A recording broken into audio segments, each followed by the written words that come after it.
Okay, go. Yes, sir. Let's see if I can change my,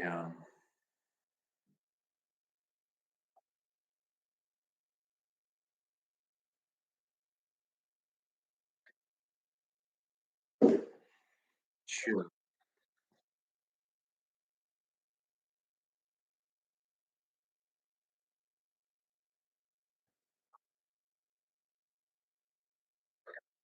Let's see.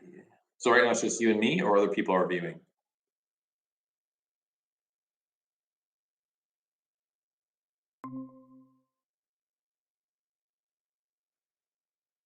Let's see. Now if I do this, does it go to the full screen? To the whole screen you can see or no? So, uh,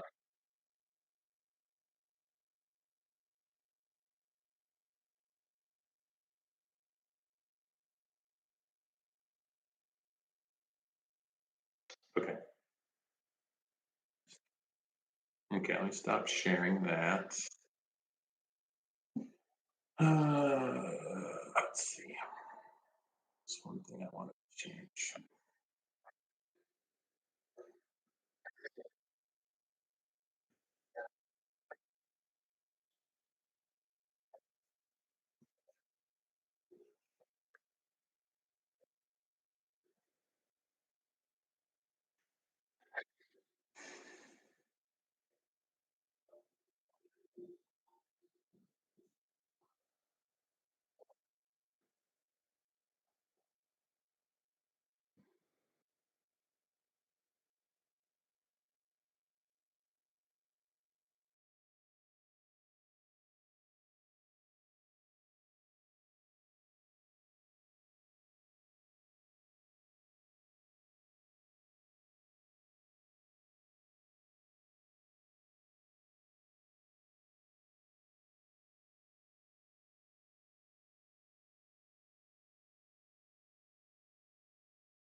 Hey, thanks. I'm Jonathan Knicka. I've been here at DHEC for the last 2.5 years. I'm originally a pediatrician. I trained at Mayo Clinic up in Minnesota, and then did a second training in public health and preventive medicine after that up in Michigan, and worked as a county medical director in Michigan before I came and joined DHEC about 2.5 years ago.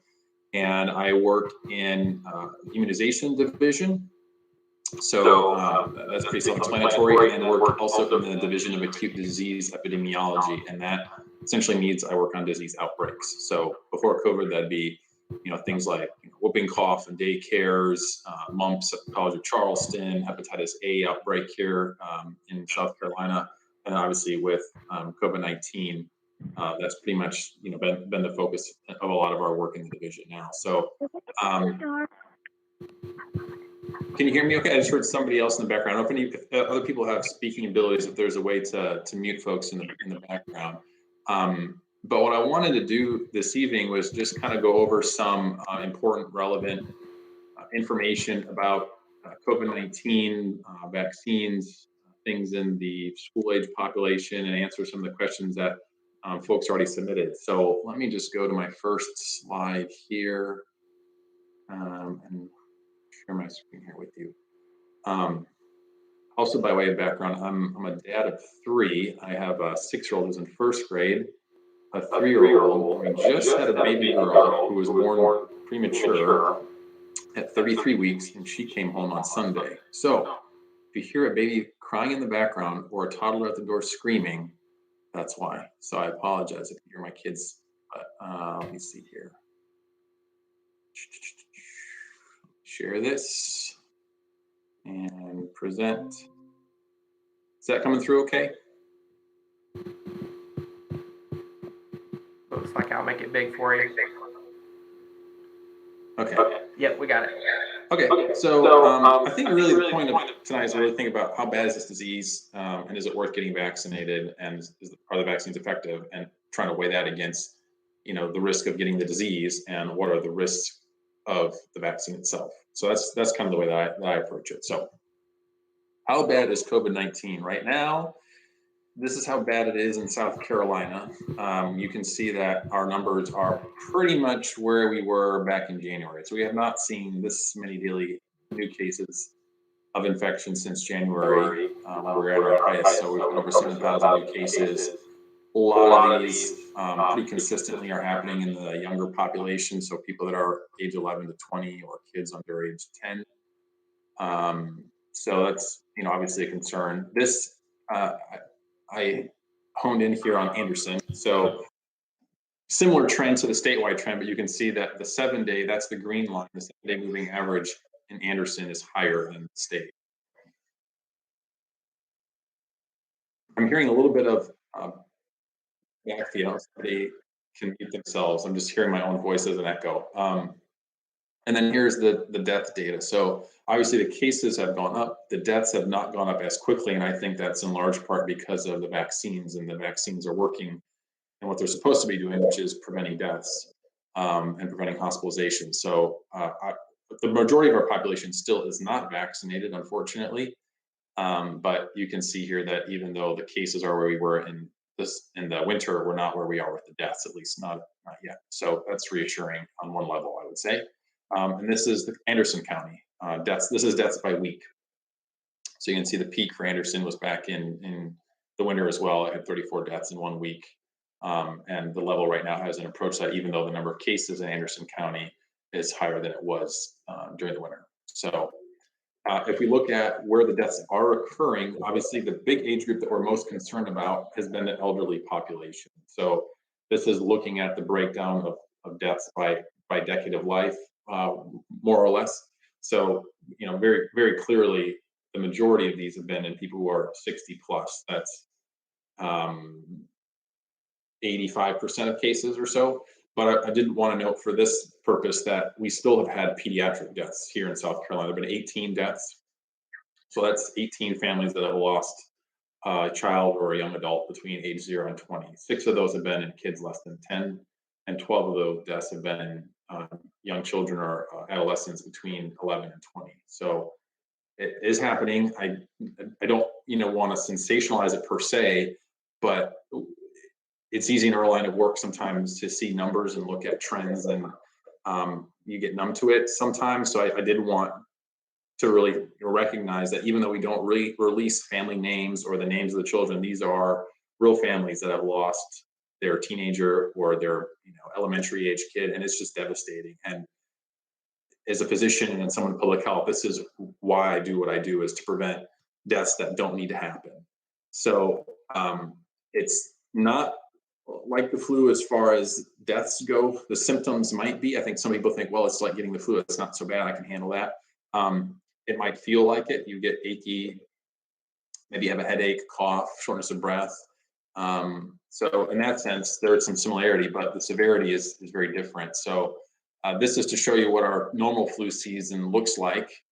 And you can see the two big waves there. That was the 2018, 2019 year, 2019, 2020. And then there's a big gap on the right. And that's where the flu season didn't happen this year. And I think that's really attributed to people wearing face masks and physical distancing. The Delta variant's much more transmissible than the flu, more transmissible than Ebola. So that's, I think, part of the reason why we're still seeing transmission of COVID-19 compared to flu. But this year was really just almost a non-year of flu. And I think that's because of people wearing face masks. Actually, our flu vaccines were down last year compared to a normal year. So if I go back and look at hospitalizations and deaths of people who get flu, you can see over this year, if you look at age 0 to 4, there were 2 hospitalizations. Age 5 to 17, there were none. And in any given year, on average, for that population, we'd have 285 kids hospitalized from flu. So, that's a big difference to say, well, we only had 2 kids hospitalized this year. And then this is deaths. So on an average year, we maybe have 1 death or 2 deaths in the pediatric population. This past year, there were no deaths from flu. And again, we've had 18 deaths so far from COVID. So kids are dying, and they're dying at a higher rate than they do from the flu. Obviously, we've had a flu vaccine in the past, and now we have a potential game changer with the COVID-19 vaccine. So hopefully we can see those deaths drop. We don't have to have a bad fall season or winter season for COVID among our kids. And this is just, again, to kind of compare flu compared to COVID hospitalizations. That top line, that top dark blue line, that's COVID-19 hospitalization over time. That's by population per 100,000 population. So you can see that outpaces any of the previous flu years, which are the different dotted lines below that. So that's just to drive home the point. COVID is causing more infections, more hospitalizations, and more deaths. So who's getting COVID-19 now? If we're looking at people who are vaccinated or not vaccinated, this is looking at data from July 16th to August 15th. And this data will get updated on our website. I think we do it every 2 weeks. So for looking at people who are getting COVID-19, if we know their vaccine status, we can kind of compare, people who are vaccinated or not vaccinated compared to the cases. And so 86% of cases right now are happening in people who are not fully vaccinated. 72% of cases, 72% of hospitalizations are among people who are not vaccinated, and 78% of deaths are among people who are not fully vaccinated. So by far and away, the people who are getting hospitalized and who are dying right now are the unvaccinated. Looking at the pediatric population, this is information that's being put out, I believe, on a daily basis by South Carolina Children's Hospital Collaborative. And that includes the major hospital systems across the state. You can find this information and follow it on their Facebook page if you wanted to. But it includes hospital systems from upstate Midlands, Low Country, MUSC, Prisma, groups like that, McLeod. And so they're reporting this information out. So you can see that as of right now, they have 34 children hospitalized with COVID-19. All of them are unvaccinated. And you can see the purple dots are kids who are over 12. And the yellow dots are kids who are under 12. And the reason they're separating out, I think, very clearly the 12-year-olds, because the purple dots are kids who are 12 and older, and they can get vaccinated. They can get a Pfizer vaccine. So you're looking at potentially some cases of kids who are in the hospital right now that don't need to be there if they're over 12 and older. The line below that's looking at kids who are in the ICU. And the majority of those kids are over the age of 12. So there's 12 of them that are in the ICU right now that the majority of them would not be if they were vaccinated, and then 5 kids who are under 12 who are in the ICU. And then on ventilators, there are 8 kids, and half of those are over the age of 12 and could have been vaccinated. So one question I've had come up more than once is the Delta variant more lethal? Because that's the predominant strain now, not just in South Carolina, but across the U.S. by far and away. I don't know, 90% or 95% of our cases are the Delta variant. For adults, it might be. I'm not going to go into the data on that because that's not the purpose of this town hall. But for kids, it doesn't look like it is more lethal. So it looks like it's the same as previous strains. The difference is the Delta variant is more transmissible. So whereas the earlier strains, let's say Alpha or Beta, might have infected, let's say my 6-year-old who's in first grade has COVID-19 from one of the earlier strains. He might have infected 1 or 2 other kids. Now it's with the Delta variant, he could infect 6, 7, 8 kids. And so by sheer number, you're getting more kids, in the hospital, in an ICU, on ventilators. Not because Delta is necessarily worse, it's just so much more transmissible and putting a greater strain on the hospital system and their ability to, staff. A lot of these, show the percentages, but a lot of these hospitals are pretty much maxed out as far as their bed capacity or ability to staff their beds. So it doesn't look like Delta is more severe than the previous variants, but by numbers, we can expect more hospitalizations and more deaths in the pediatric population. This just came out last week. This was doing an analysis of COVID hospitalizations among children since having the Delta variant. So hospitalizations in kids age 0 to 4 went up tenfold, and hospitalizations among unvaccinated adolescents was 10 times higher than those who were vaccinated. So obviously for kids who are 12 and up, the message for, I think the message is clear, is you should get vaccinated. You don't have to be hospitalized. You don't have to, miss out on, life like you would if you weren't vaccinated. So I think that's an important message to drive home. And if you're looking at immunization coverage amongst, states, we're South Carolina is a low coverage state. We have a very low uptake of vaccines. So looking at data in August, hospitalizations among children and adolescents increased 4 times in states that had low levels of vaccination, and South Carolina was included in that group. So if you wanted to look at the paper that was published, you could go to the CDC and find that. But 4 times more kids in the hospital compared to states that have higher rates of vaccination. So I think drives home the point: vaccinations work. What does it mean for kids to get vaccinated? What does it mean for kids to get the Delta variant as far as the risk of spreading it around either in their schools or at home? There's definitely the risk of kids spreading in school. Obviously, they're in prolonged contact with kids in the classroom, oftentimes in close contact. But outside of that, there's also a bigger community risk, because if kids are, what they found, and this was published recently in the Journal of American Medical Association, their pediatrics journal, more than a quarter of kids, if they were the first person infected in their home, more than a quarter of them, or 25% of them, spread it to the people in their households. So, it could be a parent, grandma, grandpa. I've got a newborn at home. Could be to a newborn who can't be vaccinated. So it's relevant to recognize too that kids, even though they generally have milder symptoms than adults, they can still spread it to people at home and in the community. So I think if it would all be bad news if all we had to say was the Delta variant is terrible and a lot more kids don't want to be in the ICU, but at least for me, the silver lining is that we have vaccines right now that at least the middle schoolers and high school students are eligible for. So then the question is, how good are the vaccines? The answer, in short, is they're very good. This was preliminary information before we kind of had to take into account the Delta variant. But most of this pretty much still holds, I would argue. The mRNA-based vaccines had efficacy that was, in the low to mid 90s. As far as efficacy goes of preventing, symptomatic infection. And then Janssen was 86% effective at preventing severe disease. So these are all very good vaccines. Now the question is, how do they work against the Delta variant?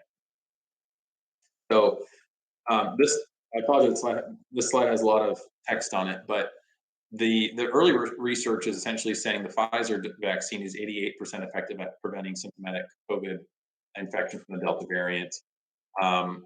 It's 96% effective at preventing severe disease with virus from the Delta variant. And the research also showed that the vaccine is 93% effective at preventing symptomatic COVID-19 caused by compared to the Alpha variant. So Canada, they also looked at what does it look like with the Moderna vaccine, and they had 72% effective at preventing symptomatic infection from the Delta variant. There was a paper actually that came out from the Mayo Clinic pretty recently that they actually suggested that Moderna had better protection against the Delta variant than Pfizer. And Janssen is also their data that they released said that they're 85% effective at preventing severe disease from the Delta variant. So, no vaccine is 100% effective, and I've never expected that in my career in pediatrics or in working in immunizations or in public health. But these rates are really excellent, and I think we should be pleased with what we're seeing so far, even as we're battling these surges from the Delta variant.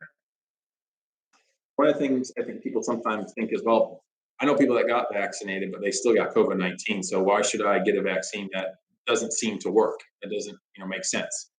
So as I said, no vaccine is 100% effective. The main goal is to prevent death and hospitalizations. And I think that these vaccines have proven that very clearly. They're much more effective and better to get the vaccine than to get the disease. So this is information that's on our website. So we have had 6,800 what we would call breakthrough cases. So that means that if you look at the percent of people who are fully vaccinated, less than 1% of them had a breakthrough infection.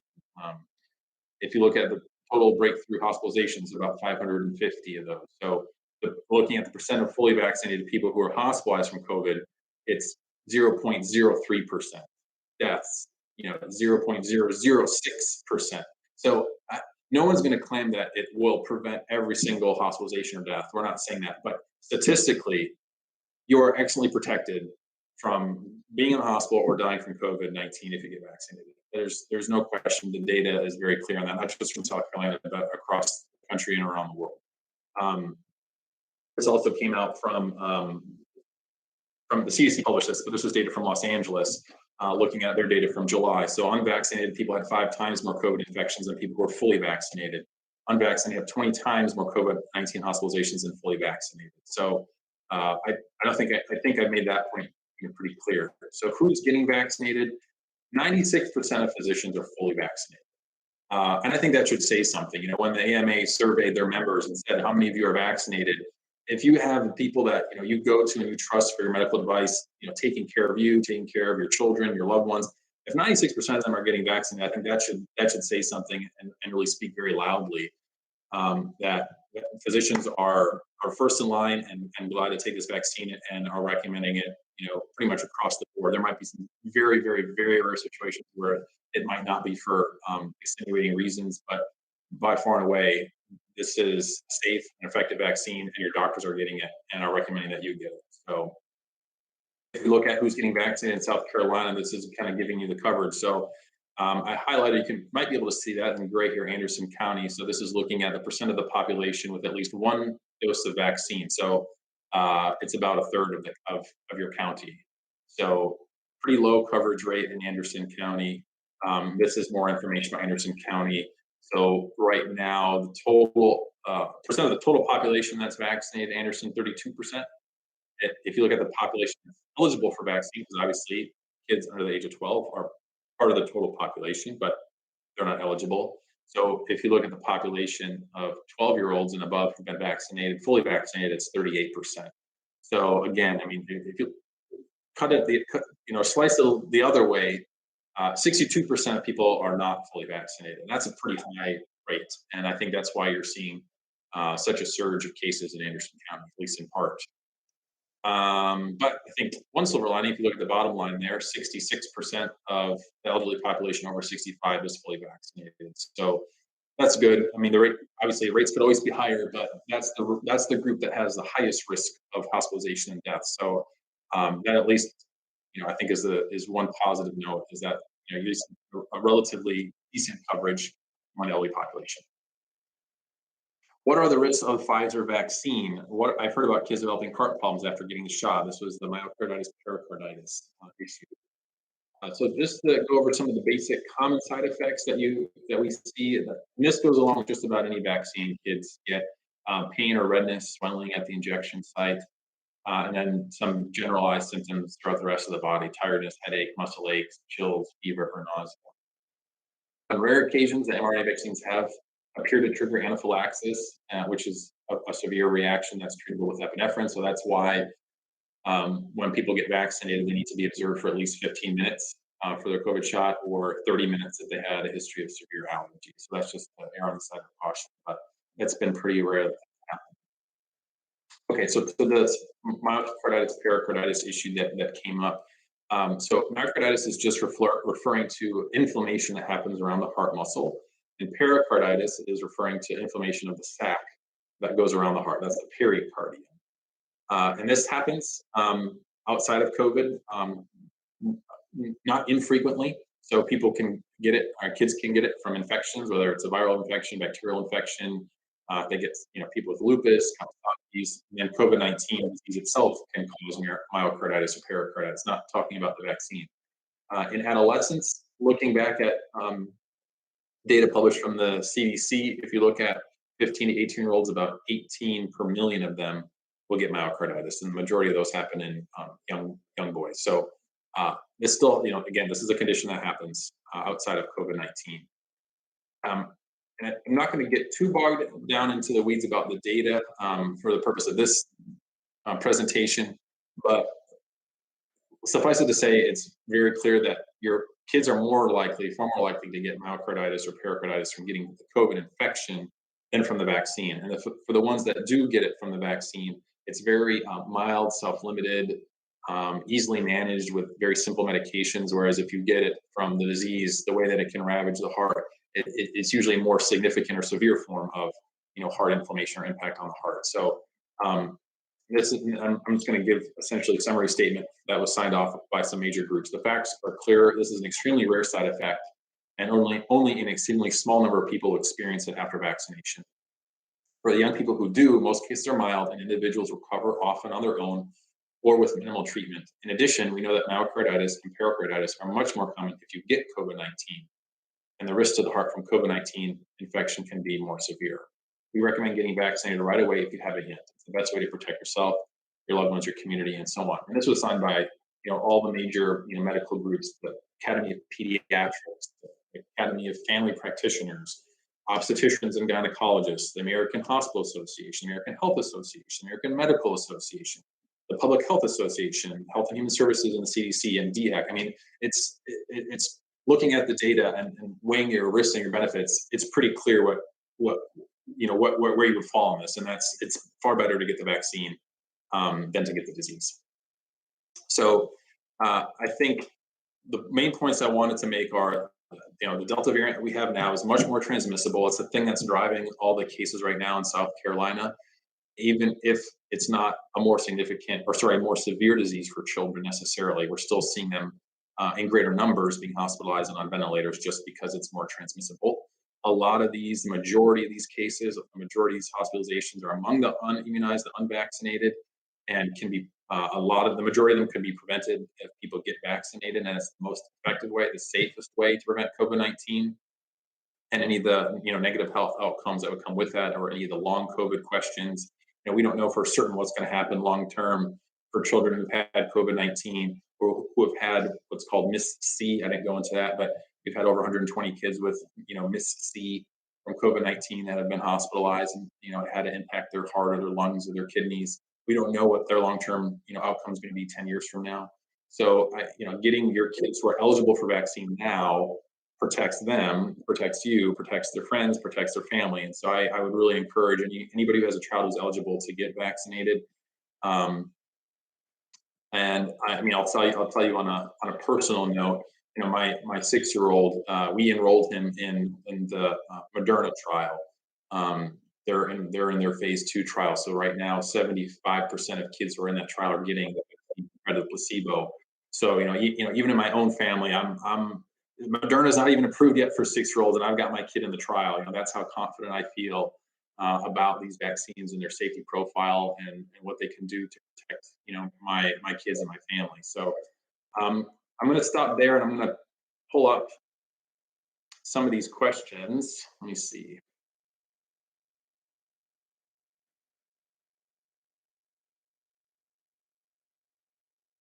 Actually, let me pull my screen back up. I wasn't sure how much time we would have. I did have oops. Oh, it's working now. Yeah, 1 second. Sorry about that.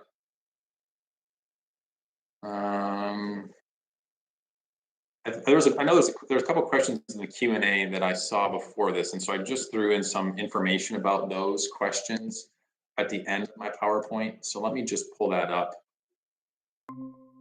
And is my screen showing in presentation mode or not? Yes, it's showing. It's in presentation mode? It's a blank screen at the moment, but I think it's loading. Hang on a second. Let me try that again. Sorry about that. 1 second. I think I probably am doing too many things at once and my computer is getting upset with me. Well, let me go over to the questions at least. I can get started and come back to them. Okay. Does COVID vaccine alter your DNA? This has come up. That's a good question. This has come up before in other settings. So the way that the Pfizer vaccine is designed, this mRNA vaccine is designed, it does not go into the inner part of a person's cell and affect their DNA whatsoever. The vaccine, both the Moderna and the Pfizer vaccine, the mRNA vaccines, they have a little bit of what's mRNA code. So that's messenger RNA, ribonucleic acid code that your body it goes in the outer part of your cell, so it doesn't get into your DNA. It goes in the outer part of your cell and it gets into your body. And what your body does, it takes proteins and it reads that code, and the code says, you should make the spike protein for COVID. So your body says, okay, I'll make the spike protein for COVID, and it makes it and it sends it on your body. And then your body says, wait a second, this is a spike protein for COVID. This does not belong here. I need to fight this off. And that's when your immune system kicks in and makes antibodies and T cells and B cells and all those things fight off just that spike protein. So then when the real coronavirus, COVID-19 virus enters your body says, haha, I've seen this spike protein, this protein that goes all the way around the ball of the coronavirus.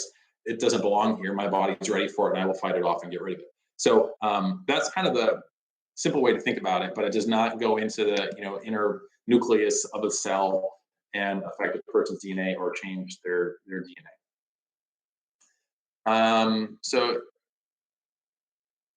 vaccines are covered. I think somebody has a question about how much they cost. They're covered at no cost.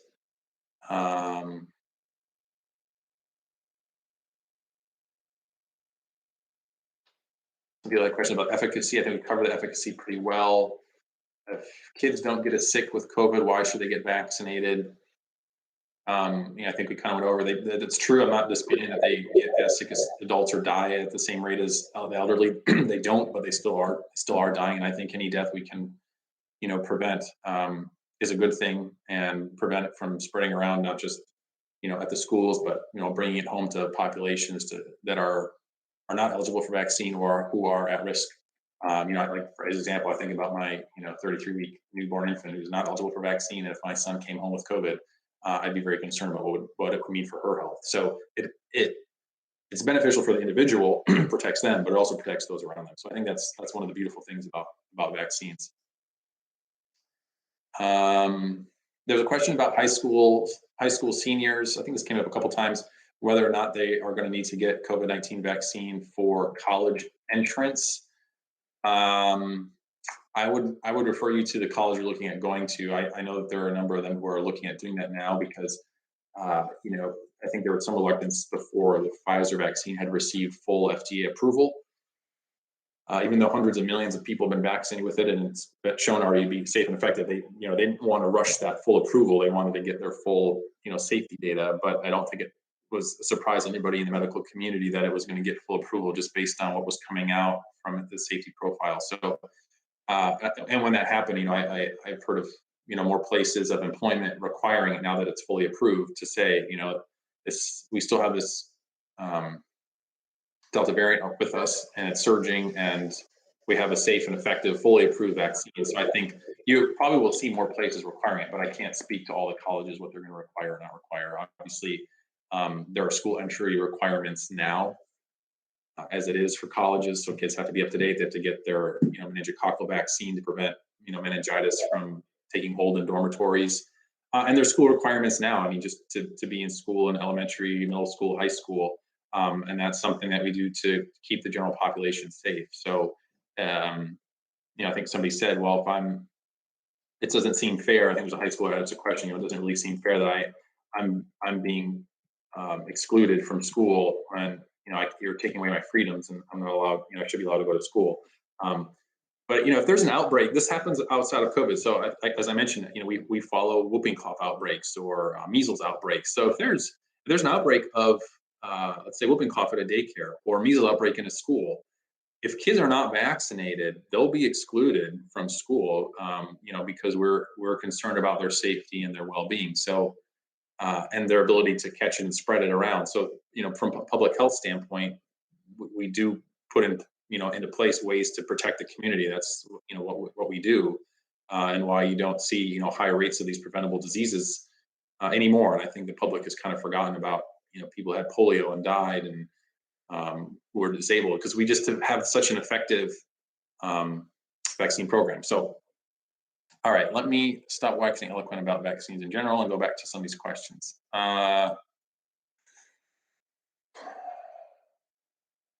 So there's some people that had a question about, they're not sure if it's the best for their kids or safe for their kids. They're seeing negative comments on social media and wondering what good sources of information are.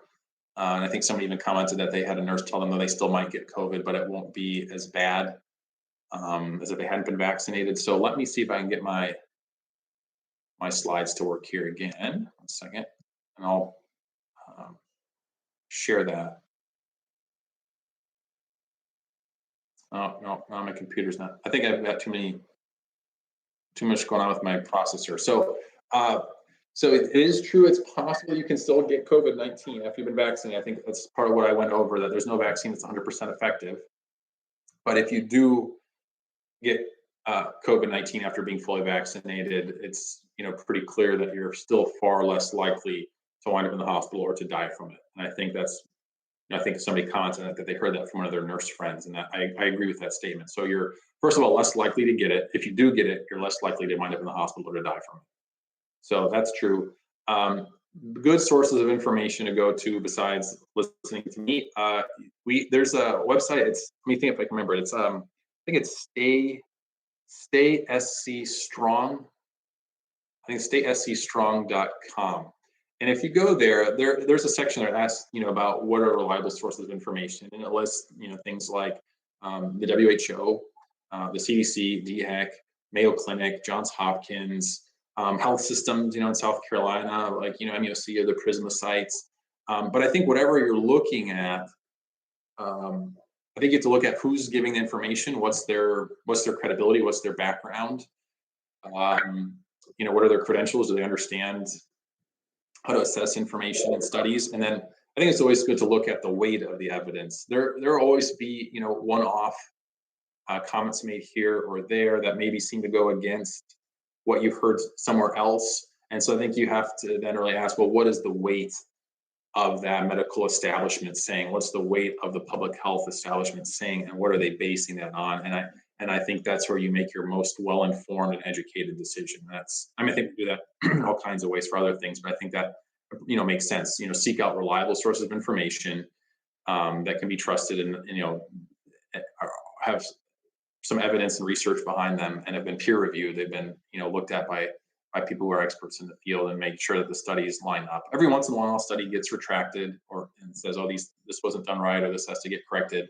And we're kind of in a situation with COVID where people are looking at a lot of the data right now quickly and trying to, churn it out and share it as quickly as they can. But I think looking at the weight of the evidence and what the medical establishment is saying is the most reliable source you can go with. Not to discredit my Uncle Bill, but I would trust the CDC over my Uncle Bill. So let's see.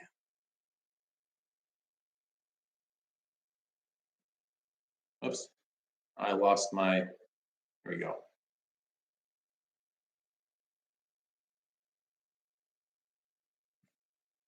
Back to some of these questions.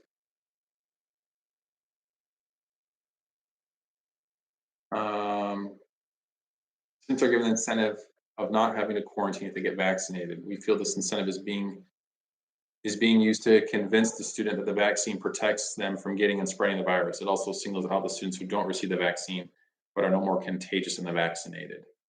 Well, it's not that we're trying to necessarily give an incentive to get vaccinated, not getting quarantined. As I said before, this is true of vaccines across the board. So if there's an outbreak of whooping cough or measles, we treat it the exact same way. So vaccines work, and so we recommend them. And when there's outbreaks, we protect the public from, to control the spread of that disease. So it's not that we're trying to necessarily incentivize or punish anybody. It's a matter of protection and mitigating the spread of COVID-19. So we're not trying to use, getting out of quarantine or having to isolate as a carrot or a stick. It's just, that's the way public health works. And that's the way disease control has always worked. So we're not trying to, be unfair. It's just a natural consequence. Let's see.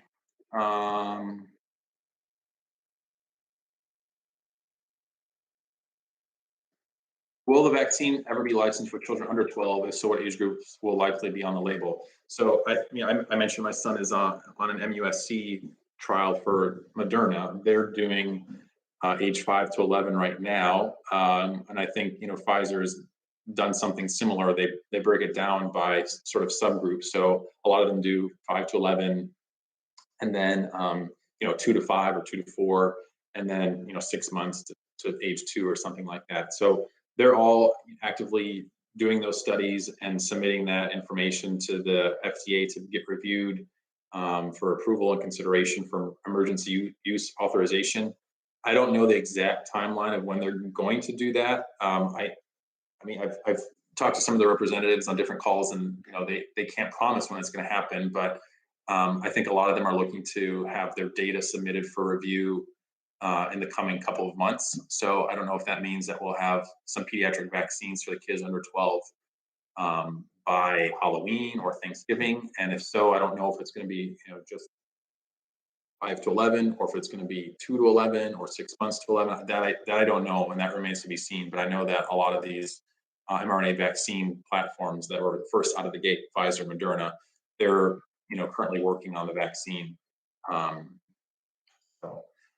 Which vaccine is having the longest immunity coverage? What is the booster recommendation for those under 65? So the pretty consistently across the board, the vaccine is showing some waning in antibody levels about 6 to 8 months ish after vaccination, and the group at greatest risk are the people who have underlying medical conditions or immunocompromised.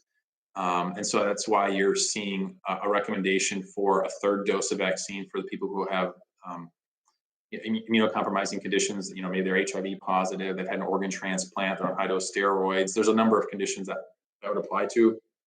And so they weren't really seeing a robust immune response initially. So they're getting what's called a third dose, trying to raise them up to the level of what the general population has. And then the idea of a third dose as a booster dose is something is still being weighed. And I think that you're going to see the CDC come out with recommendations around that in the next probably week or two. I know the president's administration, and I believe HHS has talked about wanting to roll out booster doses for the general public here at the end of September. And I think they just want to weigh that information a little bit more. Certainly there has been a boost that's seen. I think there's been about 1 million people in the US who have already gone out and, sought a booster dose. I think they want to review what's the best time frame to do that. It's pretty easy to say, if you got your second dose a month ago, you shouldn't go get your third dose now. That's not going to be as effective. But if it's been 4 months versus 6 months, or 6 months versus 8 months, that's, I think, where they need to kind of parse out that information a little bit more to make the best evidence-based recommendation. So I think we're going to see that. I don't know if it's going to include breakdowns for groups under 65 or not, if it's going to, or it's just going to be the entire population. We have to wait on and see.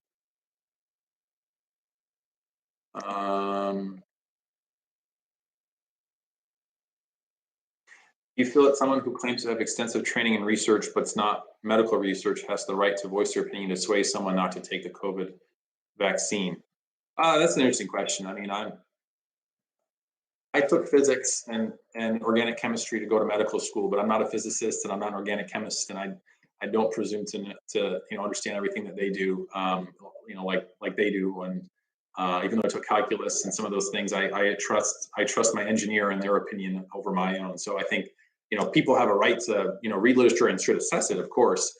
But I also, when I go to the car mechanic, I trust his professional opinion over mine, because that's what he does. But I think people are still entitled to read things and make their own opinion. And then here, in the U.S., people have freedom of speech. But that's why I said, if you're looking at things that are on social media, look at people's background, look at what they're saying, and look at what their evidence base is for what they're claiming. People can say all kinds of things. It doesn't mean that it's true or based on anything. So that's my 2 cents on that. I think I might be able to share my screen now, because there was a question. Let's try this again. Reliable. I don't know. Doesn't like it when I try and do presenter mode. And so I don't know if it's showing or not. Is that coming up on your end at all, Dylan? Yes, I can see it on my end. Is it in presenter mode or just? It's in presenter mode. You may have to put it in full screen. You may have to put it in full screen, but we can see it. It's not going to the presenter mode. I think it won't even let me click to advance now. It's not liking it. There was another question I saw. I looked at the question earlier. Somebody asked about the impact of the vaccine on reproduction and reproductive health. There have been some really good information looking at risks to moms and developing fetuses during pregnancy, and there definitely are higher rates of preeclampsia, premature birth, low birth weight, and women who get COVID-19. So that's why ACOG, that's the American College of Obstetricians. So that's essentially a professional society of OB-GYNs, is saying pregnant women or women who plan to get pregnant should get vaccinated. It's definitely safer than the alternative. There was also a study looking at sperm counts and sperm viability. There hasn't been anything that is indicating that COVID-19 vaccine has a negative impact on sperm or reproduction for men. And then there was another question I had seen. I apologize, I can't get my PowerPoint to advance some of these, because I would show you this graphically. There was a question about, if I've had COVID-19 before, if I really need to get the vaccine, or if my kid had COVID-19 before, should they really get the vaccine? Is that really necessary?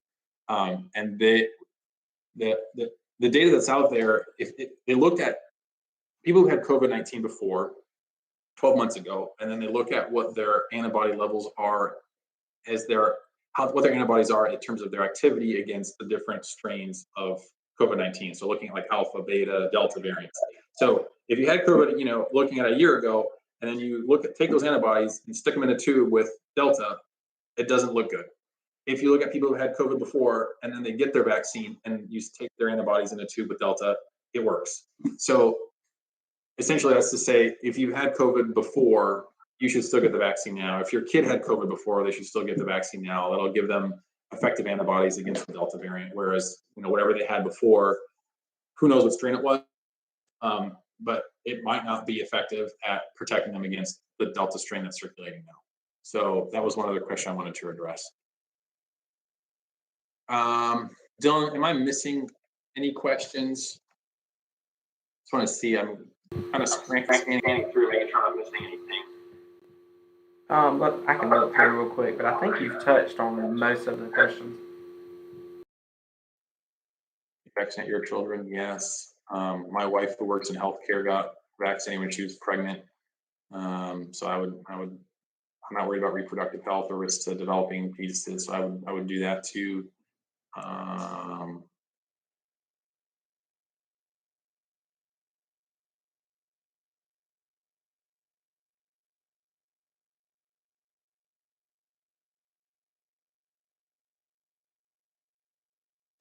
Is the government going to make vaccines mandatory for public schools? I read that somewhere. I don't know. I don't know. I'm not sure.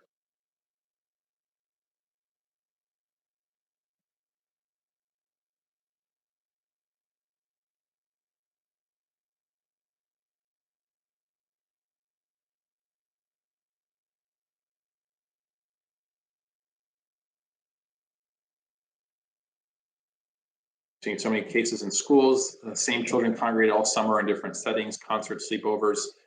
I think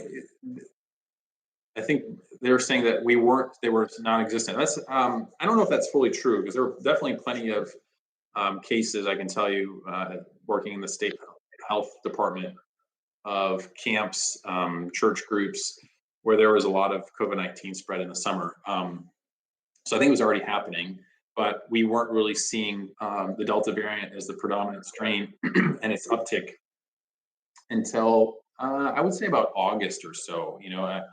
I remember I was talking to another school district in the Midlands back in July, and I was saying, that at that time it was July, and I think our number of cases or deaths were like less than 15 or something, and now it's 300 in a week. So that was in July. So I don't think that the summer fully had the impact of the Delta variant, but definitely we had a lot of summer gatherings impacted from COVID. I don't know what percentage of them were from Delta, because we didn't always necessarily know the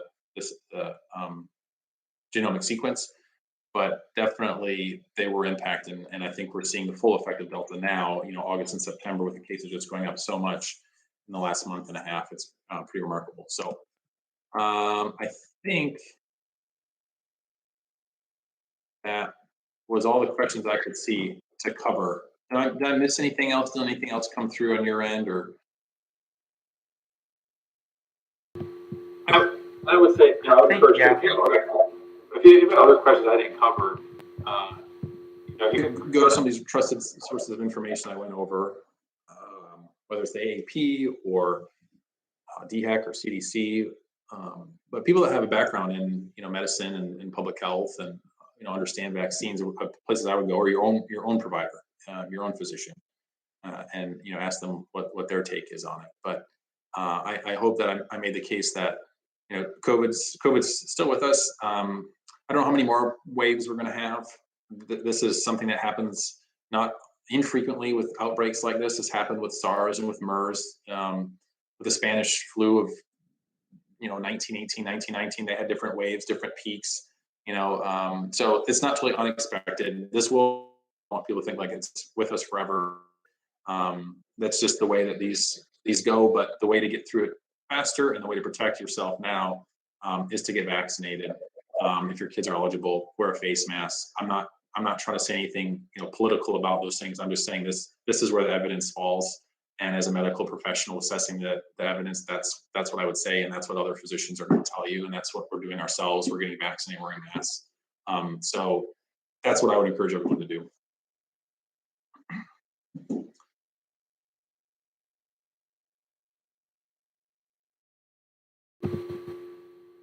All right, I think that answers.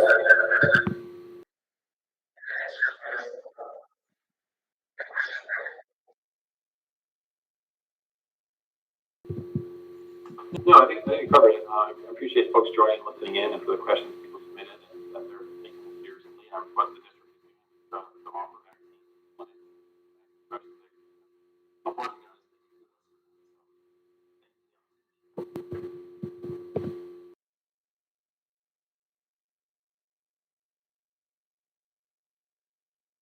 You're welcome. You all have a good evening. Thanks.